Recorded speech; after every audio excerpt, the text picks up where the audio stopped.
Alright, what's up guys? Before we start today's video, I just want to showcase to you guys the brand new Battle Pass in Call of Duty Modern Warfare. There are two new free DLC weapons, as you guys can see on the screen. I'm currently buying the Tier 100 Battle Pass, buying this bad boy all the way out. It's like a little over $100. So if you guys want to win a free Battle Pass, for every 100 likes in this video, I'll give away one $10 Battle Pass to you guys. And if this video could smash 1,000 likes, I'll give away a max Battle Pass to one of you guys. Just comment down below right now, what console are you guys currently playing on? Also, make sure you guys absolutely crush the like on this video. Make sure you guys are subscribed to the channel. We're about 30 subscribers away from 1,000 subs on YouTube. So if you guys have not subbed yet, make sure you guys subscribe. Like I said, 1,000 likes on this video, I'll give away one max Battle Pass to you guys. So make sure you guys absolutely crush the like button. Like I said, you guys can see a bunch of the clips on the screen of the current max Battle Pass. There's going to be two legendaries, which are the weapon variants of the free DLC weapons, which is absolutely dope to me. So you can instantly get a good feel of these two weapons, which will bring a gameplay of those later. So like I said, we're going to hop into the video, but make sure you guys drop a like and make sure you guys are subscribed to the channel. What's up guys? In today's video, we're going to be taking a look at what I currently think is the most underrated, if not right now, the best gun in Call of Duty Modern Warfare. As most of you guys know, as I state in every single video, I play Ground War. It's the only playlist I play. So right now, I'm going to be bringing you guys the best weapon for Ground War. As most of you guys should know, like I said in the beginning of the video, the new Battle Pass is out. Make sure you guys absolutely crush a like on this video and comment down below right now what gun is your guys' favorite in Call of Duty Modern Warfare. Make sure you guys hit that subscribe button. We are less than 100 subs off of 1,000. So like I said, in today's video, we're talking about the best weapon for Ground War. I definitely think, without a doubt, this is the top 3 weapon for sure. Talking about the M4, the MP7.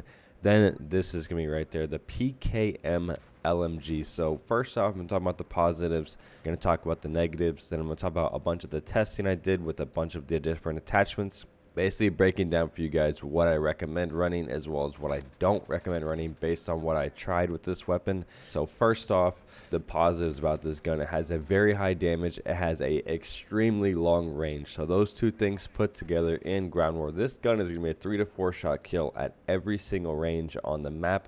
Obviously, like I stated in the last video, I've currently tried running stopping power on a lot of these guns and have noticed the increase in damage. It's huge.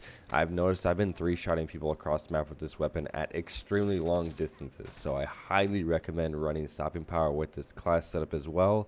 So another good positive about this gun is the attachments. This gun has some very good attachments that are going to make a very noticeable increase, as well as the title of the video is a secret attachment. This gun has one attachment that no other gun in the whole game has, which is called the snatch grip. This is basically a foregrip that allows you to increase your vertical recoil and your ADS speed. So you basically get a quick draw and a grip in one attachment.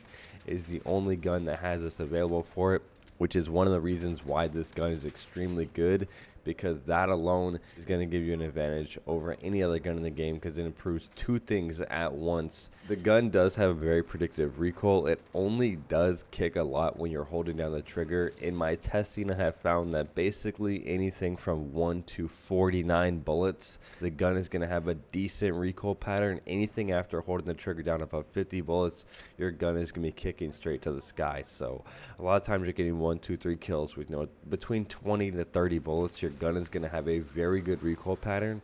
So that is something that's very good about this, as well as the iron sights are pretty good. I was using this gun a lot with the iron sights. Even at Ground War, they're pretty good. The negatives is an extremely short list. It does have a slow reload time, a 100 round mag LMG. You're expecting a slow reload time, and it has a lot of vertical recoil. Now, in my testing of firing with this weapon, vertical recoil pattern is straight up. It doesn't kick left to right much. It doesn't drag to the left like the M4. It doesn't drag to right like a bunch of other weapons. It kicks straight up. Like I said, only after shooting 50 rounds of your mag. So something not something you're ever going to be doing. So the negatives is basically one thing, which is not something you're really going to notice. So the biggest thing we're going to talk about is testing a bunch of the different attachments and asking myself, after testing them and using them, are they worth using? Now, the barrels, the two differences in the barrels is one's obviously built for ADS speed and movement speed, which this gun is not something you're really going to want to do that with, because you're going to be sacrificing your recoil pattern, which is not worth it, and you can't really get a slow moving gun to ADS a bit faster because it's already the slowest moving gun in the game.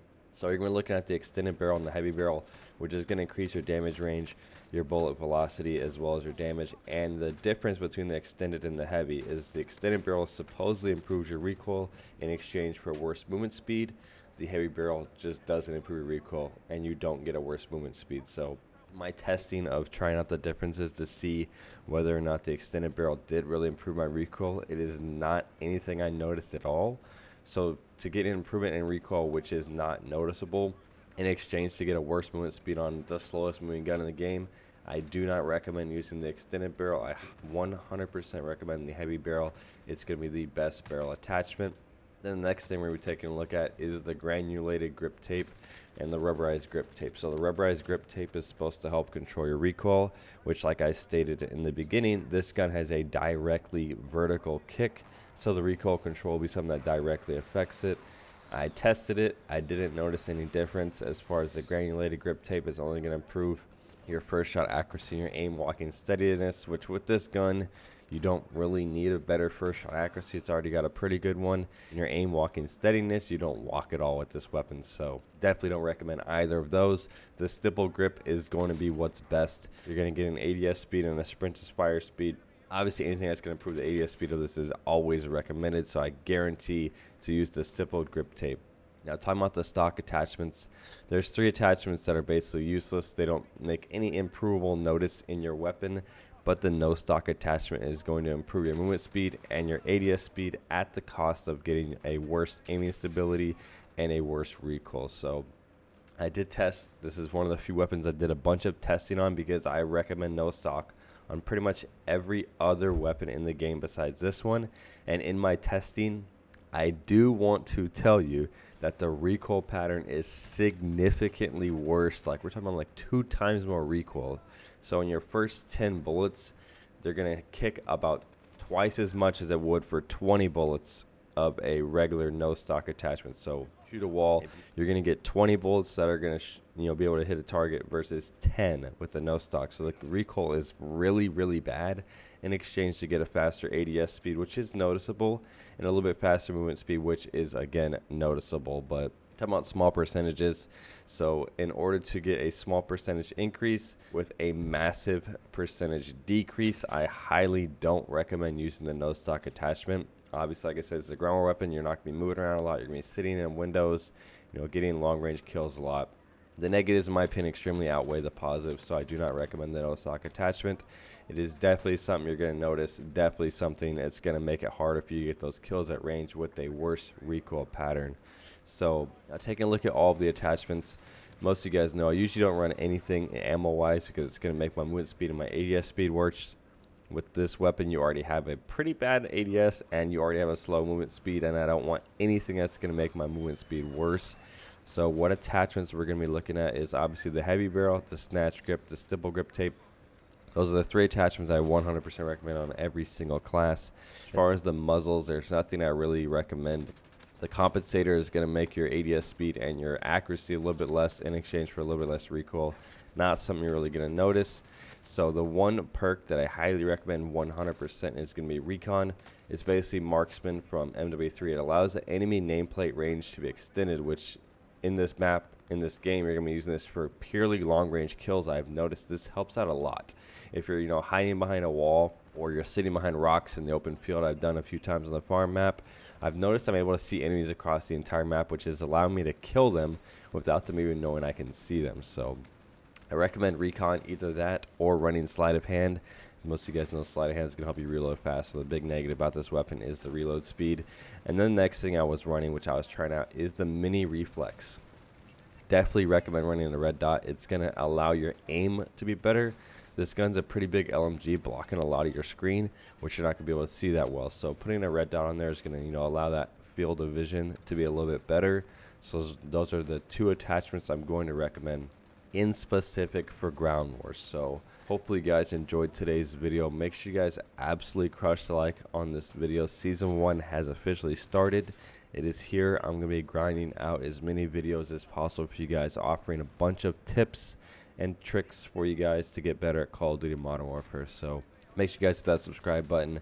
Make sure you guys drop a like, and I will talk to you guys in the next video.